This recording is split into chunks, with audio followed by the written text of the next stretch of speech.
we've got this problem here. We've got the picture of a function f, which is a piecewise function. And we've got the definition of g as the definite integral from 0 to x of f of t dt, where f is this graph right here. We're supposed to find the values in part A of g of 0, g1, g2, and g3, which means we'll be putting the values 0, 1, 2, and 3 in for this x. We're also supposed to find the intervals where g is increasing. We don't know what the graph of g looks like, at least not yet. And the intervals where g is concave up. Now here, I've actually created the piecewise function f from this graph by determining the equation or the rule for each piece in each interval. And you do that by using point slope. Find the slope between -1, 0 and 1, 1, and then use point slope and change to slope intercept. And that's the equation of this segment right here. Similarly, the equation for this segment is -2x plus 3, and for this segment, x minus 3. And by doing that, that allows us to confirm that these points of intersections are what they look like, that this is the point 0, 1/2, and this is the point 3/2, comma 0. Okay, so how do we find g of 0, g of 1, g of 2, g of 3? Well, there's 3 ways to do it. One, we could just go to Desmos. Here's g defined as the definite integral from 0 to x, and then we plug in g 0 for g, and we get, here's the answers that we get for 0, 1, 2, and 3. This makes sense right here because if we're integrating from 0 to 0, there is no area under the curve. A second way to do it would be to actually find the antiderivative for each of these pieces. And I call them big F sub 1, big F sub 2, big F sub 3, and then use the fundamental theorem of calculus part 2 to actually create those areas. Big F of 1, this is B minus A, big F of F sub 1 of A. And you can see that the answers match there. Now, that's probably not what was expected from the problem. What you're probably expected to do is compute the area manually under F. And if we're finding the area from 0 to 1, there's the area. And it's a trapezoid. So you could actually use the formula for the area of a trapezoid. The height times the average of the two bases. This is 0 to 1, that's the base.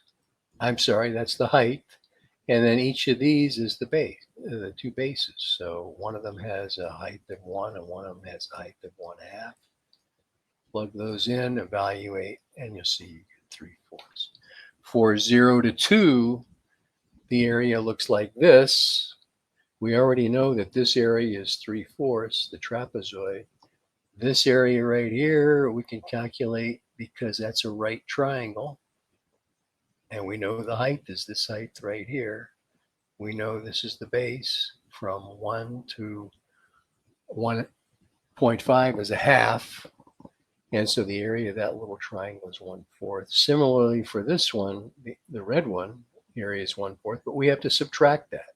So the area under F is 1 minus 1/4 or 3/4. And finally for G of 3, we're taking the area of the green triangle, green area, I should say, take away the area of this red triangle. And same deal, this is a triangle, this is the height, which is just a 1. The base is from 1.5 to 3 or 1.5. Use the area formula for the area of a triangle. That's 3/4. 1 minus 3/4 is 1/4. Okay, so that's how you're expected to calculate the answer to part A. Now, as far as the increasing, where the G is increasing, where it's concave up, we're going to use the fundamental theorem of calculus, part 1. If this is G, then the conclusion is G is an antiderivative of F. So if you want to find G prime is just F of X.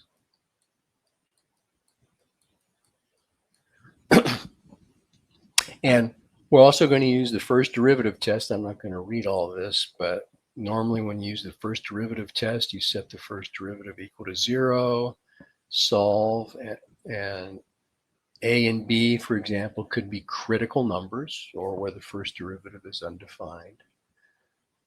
And we know by the first derivative test when f prime, the slope formula for the original function, is positive, the original function is increasing. When the first derivative is negative, the original function is decreasing, increasing. So the fact is, from this diagram, A would be a relative maximum, B would be a relative minimum. For the second derivative, we use the second derivative for test for concavity.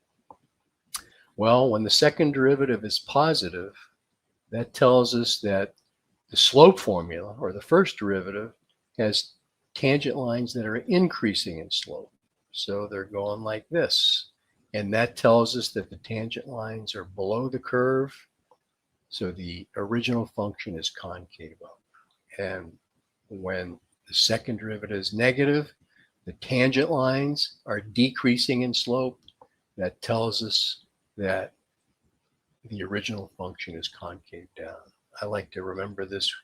When second derivative is positive, think of a smiley face. So concave up. Okay, so how do we answer the question? Well, here I've superimposed the graph of G on top of F. And remember, F is the first derivative of G. That red graph is the first derivative of G. And to find out where G is increasing, we want to know where is the first derivative positive.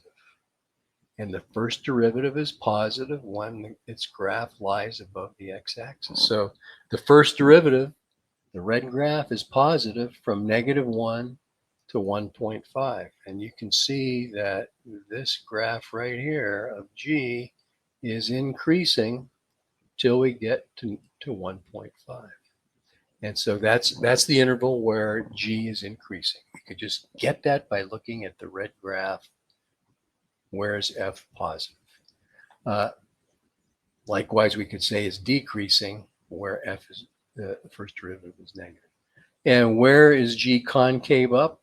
Well, F is increasing from -1 to 1. So here it goes uphill. When the tangent lines are increasing in slope, the curve is concave up. Now GF starts decreasing, so the curve switches to concave down. This is a point of inflection right here. And then also, the first derivative is increasing from 2 to 3. So the curve is concave up from 2 to 3. Okay, there you go. We could also actually find the second derivative of G by going back to that piecewise function and taking the first derivative of F in each piece. And you would see that in the interval from -1 to 1, the second derivative is always positive. It's actually 1/2 because the slope was 1/2. And from from 1 to 2, the second derivative is negative. It's actually way down here, -2. Can't see it. And from 2 to 3, the second derivative, I believe this had a slope of 1. So the second derivative would be constant function from 2 to 3. Always positive. There you go. Hope that helped. If you have any questions, post a comment.